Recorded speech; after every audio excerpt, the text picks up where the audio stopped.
Allez, on reçoit aujourd'hui une véritable star désormais internationale, en tout cas dans la communauté française. Il s'agit de Pascal Dorseuil, vous l'aurez compris.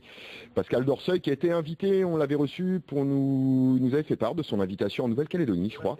Belle épreuve en guest, et puis finalement c'était pas guest, c'était VIP à travers ce que j'ai compris. Exact, donc bonjour à tout le monde, exactement. Moi j'ai eu l'opportunité et la chance d'être invité à cet international qui tient à cœur les Calédoniens.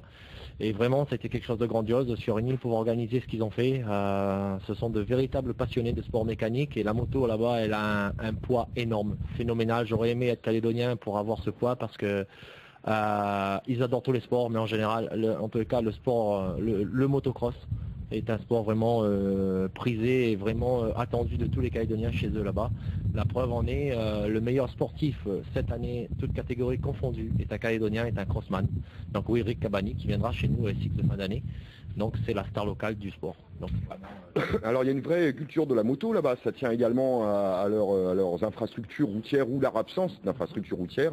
C'est un moyen de locomotion avant d'être un sport là-bas, la moto bien souvent, et le sport est vraiment poussé à son paroxysme. Exactement, donc énormément de gens se déplacent en moto. Après on a été vraiment nous aussi impressionnés par le type de véhicule qu'ils utilisent tous les jours, donc ce sont des V8, V12, V10 automatiques, des big pick-up, on se croirait un peu à l'Amérique.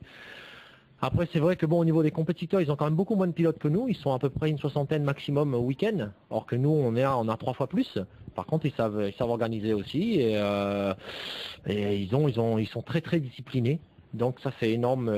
Moi ce que j'ai pu découvrir, sont des gens passionnés, ils font avec ce qu'ils ont, mais ils le font à 100%, quoi. Donc, alors il y a de véritables enseignements à prendre pour nos décideurs locaux. Là-bas, il y a une vraie culture écologiste. Le peuple calédonien, Caldoche ou Kanak sont très attachés à leur terre et au respect de la terre. Et pourtant, on arrive à monter des compétitions avec des intervenants multiples. Exactement. Donc ils arrivent encore à promouvoir en fait de belles choses, tout en se faisant respecter et tout en passant des fois à travers des lois qu'on aimerait aussi passer ici, mais qui gardent en fait cette sécurité, cet amour qu'ils ont pour leur propre culture.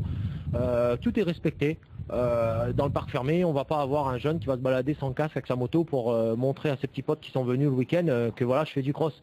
Donc en fait, le mot de passage là-bas, c'est si tu veux faire le cake, c'est sur la piste là-bas tout à l'heure, tu mets le casque.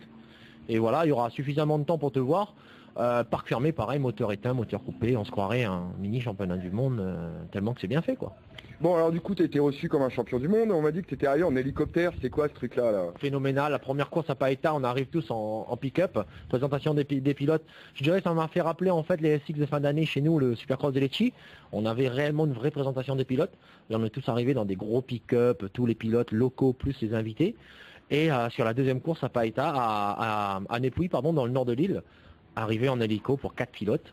Donc là, grandiose quoi, visite du nord de l'île en hélico, on atterrit avec la musique Apocalypse Now, les mecs ils avaient fait un show, nous on arrive en hélicoptère, on descend. Je descends de là, je dis mais c'est pas possible, je t'en parle, j'ai des frissons, c'était vraiment grandiose. Et puis les gens, ils ont pas, même les pilotes locaux, ils n'ont pas eu cet aspect d'avoir une jalousie, de se dire pourquoi lui, pourquoi pas nous, pourquoi là-bas. Au contraire, non. Tous ils étaient là, ils étaient vraiment contents et on a réussi aussi à donner un show qu'ils attendaient. Malheureusement, la finale n'a pas pu se dérouler parce qu'il y a eu 2 grosses chutes dans les courses précédentes, la super finale, où les ambulances ont dû quitter le site et ils avaient quand même 300 bornes à faire pour arriver au premier hôpital. Donc la super finale a été annulée en fait.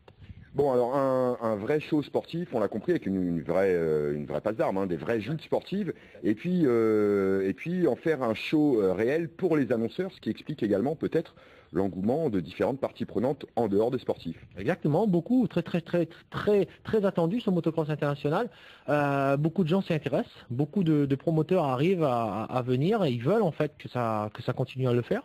Quand on voit que la Nouvelle-Calédonie veut organiser ses propres ISDE, donc ils ont fait une demande à FFM, donc au début je pensais que c'était un petit peu grandiose par rapport à ce qu'ils voulaient, mais quand j'ai découvert le pays, les passionnés qu'ils ont, et puis l'immensité de la chose, des espaces qu'ils ont, bien sûr qu'ils sont capables, et j'espère que nous aussi, Ligue de la Réunion, passionnés tel qu'on est, on va pouvoir essayer de s'associer à ça, parce que si vraiment les dom-toms, si une île comme la Calédonie arrive à organiser demain matin les SDE, c'est la cerise sur les gâteaux pour en fait faire déclencher nous les petits dom-toms que voilà, on est loin de tout, on est loin du gros continent, mais par contre on sait aussi faire, on sait recevoir et on sait démontrer que quand on est passionné, on peut aller jusqu'au bout quoi. Comment t'as atterri là-bas? Atterri là-bas parce que en 98, quand j'étais en métropole, j'avais fait la connaissance d'un Calédonien, Steve Chromo Di Meggio, c'est un pote et qui viendra au SX de fin d'année, qui était champion de France national. Donc moi je me battais en fait pour me qualifier et lui déjà était champion de France national. En fin d'année j'ai réussi à lui coller au cul et donc ça allait super bien pour moi, on a progressé ensemble. Et puis ben là à la Coupe des Régions cette année, je rencontre en fait des gens de la Calédonie, les nouveaux dirigeants, on sympathise et tout. Et hop, ils me font part qu'ils ont un motocross en fin d'année chez eux qui est très très attendu. Il y a des Néo-Zélandais, il y a des Australiens, il y a un peu de tout qui viennent. Ouais, il y a toute la communauté pacifique. Hein. Voilà, exactement. On a des primes de départ, on avait des primes de Hall Shooter, donc on se croit en mini SX américain. Et donc suite à ça, donc j'ai été invité. Et puis Olivier Lasso, président de la Ligue de chez nous, a sympathisé aussi avec Benoît Soré, président de la LRM là-bas, Calédonie. Donc ils ont sympathisé en faisant bon procédé, on va commencer à faire un jumelage, un bel échange. Donc tu m'envoies 2 top pilotes, je t'envoie et toi tu récupères 2 en fin d'année en six. Donc c'est ce qui se passe, et c'est ce qui va se passer. Et en fin d'année, moi j'ai hâte d'accueillir en fait ces deux Lascars là-bas. Parce que nous personnellement on a été vraiment accueillis comme des chefs.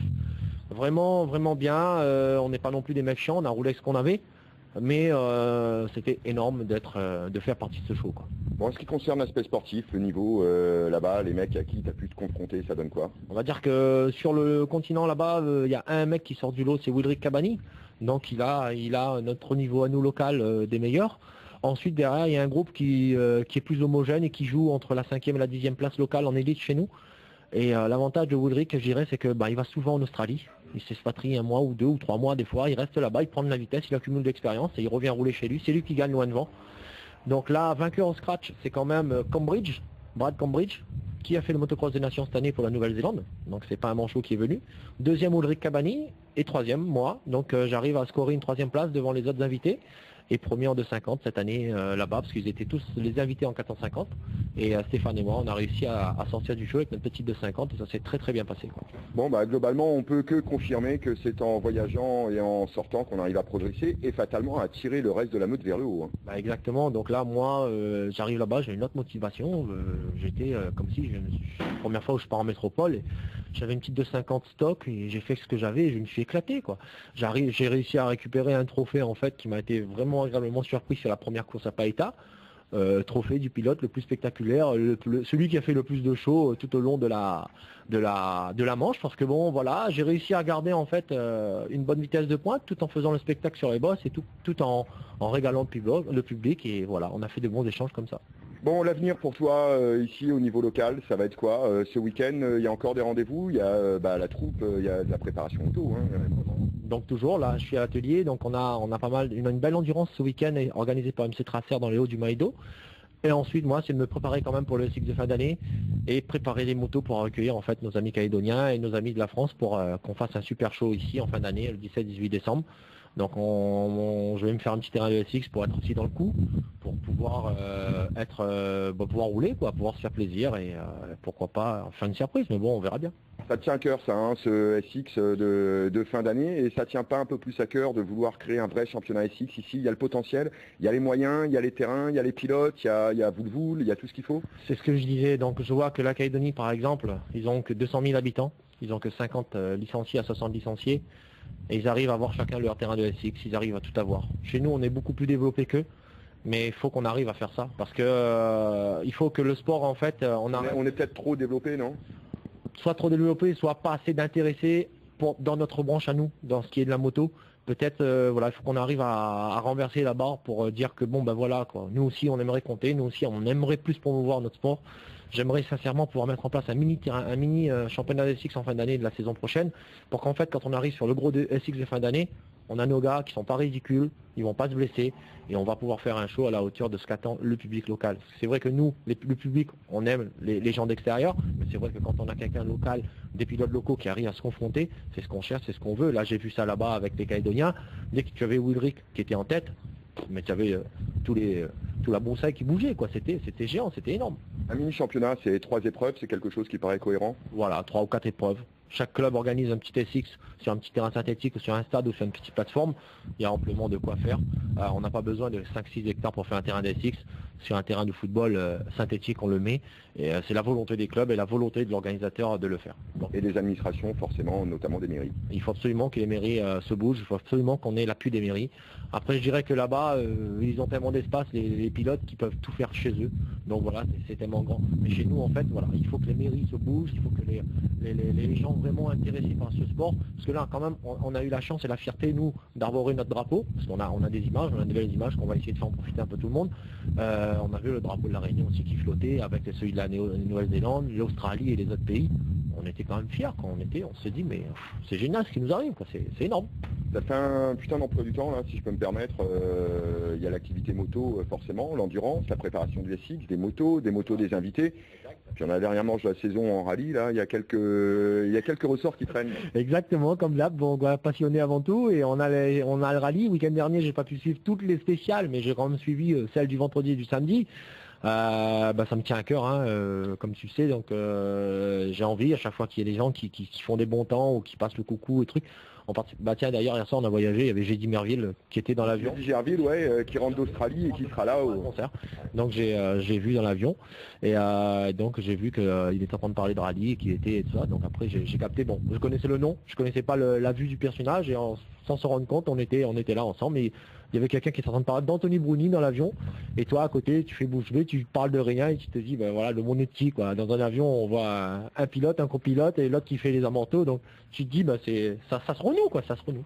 Donc vraiment fin de saison très chargée. Donc on attend le petit rallye de Saint-Louis.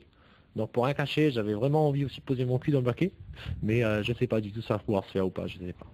Va falloir faire vite, hein, engagement avant lundi. Allez, au pire une voiture zéro. Tiens, tu as un des pilotes pour qui tu prépares les suspensions, Idriss Gangat, qui est en tête de la Coupe Groupe N, qui va jouer la Coupe Groupe N. C'est marrant ça, hein. Il a une Clio N3 chez lui, puis il a une 207 également. Écoute, si tu tends la perche, moi je suis partant.